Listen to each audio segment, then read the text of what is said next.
Hello everyone, তো আজকে আমি কই যাইতাছি কেনে যাইতাছি সব থাকবো এই ভিডিওতে, তো তোমরা দেখতে থাকো। তো আমি আর টিয়া রেডি হইয়া চলে যাচ্ছি আমাদের ভবতারিণী মন্দিরে, কারণ আমার জন্মদিন উপলক্ষে পূজা দেবো। তুমি আমি যাচ্ছি দর্শন দেওয়ার পূজা দিয়ে বুঝছো নি, ঠিক আছে, মনস্কামনা সব পূরণ হইব। তুমিও দিও আমার লগে। আমার জন্মদিনটা খুব ভালো দিনে পড়ছিল, বুধবার, তারপর অমাবস্যা, মা কালীর পূজা। তো আমি কই না, এই দিনটা তো আর মিস করা যায় না, এই দিনে গিয়া মায়ের গিয়া পূজা দিতেই লাগবো। তার লেগে আমি গেছি গিয়া মারে, আর এই দেখো মারে সাজাই দিছে, খুব সুন্দর লাগে মারে। তো মায়ের কাছে আমার একটাই প্রার্থনা, মা সবার মঙ্গল করো আর সবার পাশে থাকো তুমি।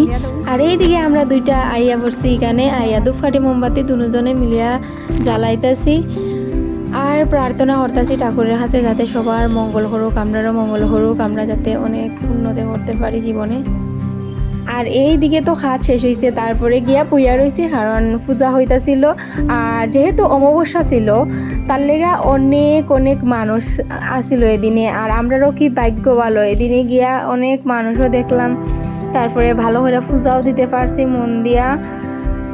আর খুব ভালো লাগছে এদিন গিয়া, আমরা খুব খুব ভালো দিনে গেছি।